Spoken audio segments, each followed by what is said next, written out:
വൈകിയ വേളയിലും പിറന്നാൾ ആശംസകളും ഇവിടുത്തെ സാന്നിധ്യത്തിന് അതിനപ്പുറം ഒരു സാന്നിധ്യം കഥകളിക്ക് ഇല്ലാത്ത ഒരു സന്തോഷവും പങ്കുവയ്ക്കണം. ഇനി കഥകളി ക്ലബിൻ്റെ കഥ പറഞ്ഞാൽ നേരത്തെ ഇവിടെ ആശാൻ സ്വപ്നം കണ്ട് സൂചിപ്പിച്ച കാര്യങ്ങളൊക്കെ ഇപ്പൊ തുടങ്ങി അന്ന് മുതൽ നടക്കുന്ന ഒരു ക്ലബ്ബ് ഏതാന്ന് ചോദിച്ചാൽ ആശാൻ ഉറപ്പിച്ച് പറയാം പെരുമ്പാവൂർ ക്ലബ്ബ്. കാരണം ഇവിടെ നടക്കുന്ന എല്ലാ പരിപാടിയുടെയും 80% കളികളിലും ഒരു അക്കാഡമിക് സെഷൻ ഉണ്ടാവും. ഒന്നിലോ പാട്ട് പരിചയപ്പെടുത്താൻ, അല്ലെങ്കിൽ വേഷം പരിചയപ്പെടുത്താൻ, കൊട്ട് പരിചയപ്പെടുത്താൻ, കഥ പരിചയപ്പെടുത്താനായിട്ട് ഉറപ്പായിട്ടും. ഇന്നിപ്പോൾ ആദരവായതുകൊണ്ടായിരിക്കാം ആ ഒരു സെഷൻ ഒഴിവായത്. ബാക്കി എല്ലാ കളിക്കും നടന്നിട്ടുള്ള എല്ലാ കളിക്കും അങ്ങനെ ഒരു സെഷൻ ഇവിടെ ഉണ്ട്.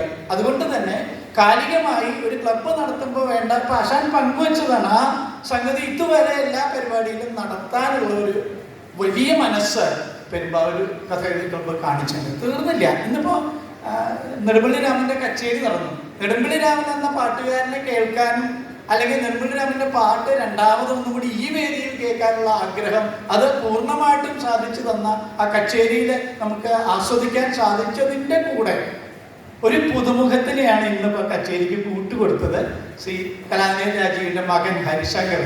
എത്ര ഭംഗിയായിട്ട് ആ പുതിയ കുട്ടി ഇന്ന് രാമനോട് ചേർന്നത് പറയാതെ വയ്യ.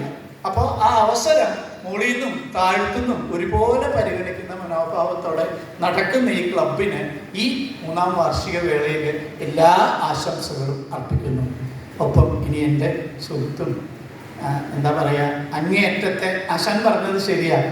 ആരുടെ മുമ്പിൽ ചെന്ന് പെട്ടാലും അവരുടെ മനസ്സ് കവർന്നെടുത്ത് കൊണ്ടുപോകാൻ ഒരു മിടുക്ക് പാട്ടിനപ്പുറത്ത് രാമനുണ്ട്. ആരോട് ഇടപെട്ടാൽ അതൊരു വലിയ കഴിവ് തന്നെയാണ്. അദ്ദേഹത്തിൻ്റെ പാട്ടിൻ്റെ പ്രത്യേകതകളെ എടുത്തു പറയണം. ഒന്ന്, ആരുടെ കൂടെ പാടാനും ആ ശൈലിക്കൊപ്പം ചേർന്ന് കയ്യിലുള്ള അവനവൻ്റെ ശൈലി ഒരു എവിടേക്ക് പോകാണ്ടത് കൊണ്ട് നടക്കാനുള്ള ഒരു പ്രാപ്തി. അച്ഛൻ മുതൽ തന്നെ ഇതിനൊക്കെ തുടക്കം കുറിച്ചാൽ വീട്ടിലെ ഭാഗ്യം തീർന്നില്ല. സോമാശാന്റെ അടുത്ത് ആദ്യം പഠിച്ചത് അടുത്ത കാലത്ത് പറവൂർ വെച്ച് ചെളിയാട്ടത്തിലും രാമൻ പങ്കെടുത്തു. അതിൻ്റെ വീഡിയോ ഒക്കെ ഞാൻ സെക്രട്ടറിക്ക് അയച്ചു കൊടുത്തിട്ടുണ്ടായിരുന്നു. ആ തരത്തിൽ അതിനെ കാണാൻ വിരോധമില്ലാത്ത ആള്. ഒരു അടുത്തൊരു സമയത്ത് ഒരു കളി നടക്കുമ്പോൾ ശ്രീ രാജാനന്ദൻ പറഞ്ഞൊരു അഭിപ്രായമുണ്ട്. കലകേളം കഥയിലെ മാതലിയുടെ മറുപടി പദം നടക്കുകയാണ്.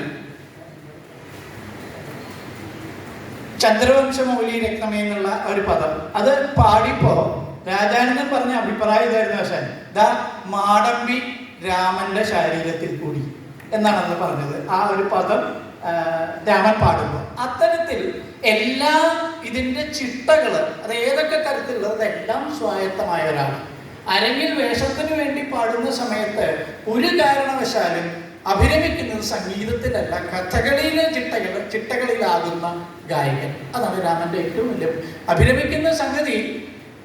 നന്നായി ധാരണയുള്ള ശാസ്ത്രീയ സംഗീത വഴികളിൽ ഒരു എന്താ പറയുക, ഒരു ചെറിയ ബാക്കി അവിടെ നിർത്തിയിട്ട് അഭിനയ സംഗീതമാണെന്നുള്ള ബോധത്തോടെ അതിന് വേണ്ട സർവ്വ ചേരുവകളും ഏറ്റവും ഭംഗിയായി ഉൾച്ചേരുന്ന തരത്തിൽ കഥകളി പാട്ട് അവതരിപ്പിക്കുന്ന ഒരു എന്താ പറയുക ഒന്നാന്തരം കലാകാരനാണ് ശ്രീ നെടുമ്പള്ളി രാമോഹൻ.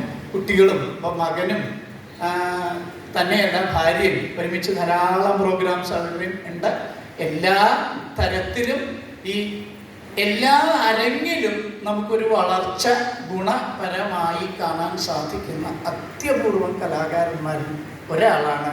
അതും എന്തുതരം വളർച്ചയും കഥകളിയുടെ ശരിയായ ബേസിക് കാര്യങ്ങളെ അടിസ്ഥാനപ്പെടുത്തി ഒന്ന് ഈവൺ ഒരു എന്താ പറയുക ചേങ്ങലേമ അടിച്ചു പാടേണ്ട സ്ഥലം വന്നാൽ അത്തരത്തിൽ ചിട്ടപ്രധാനമായ കഥകൾ പാടുമ്പോൾ വേണ്ടത് അങ്ങനെ തുടങ്ങി പറയാനുള്ളത് അവസാനമില്ലാത്ത അത്രയും അതൊക്കെ ഒറ്റ വാക്കിൽ പറഞ്ഞാൽ ശരിയായ കഥകളി സംഗീതത്തിൻ്റെ നാട്യധർമ്മിത്വം കൊണ്ട് നടക്കുന്ന ശ്രീരാമനും ശ്രീ നെടുമ്പള്ളി രാമോഹന് എല്ലാവരുടെയും പേരിലും വ്യക്തിപരമായ പേരിലും ഈ കാലത്തിൻ്റെ പേരിലും എല്ലാ ആശംസകളും നേരുന്നു. നമസ്കാരം.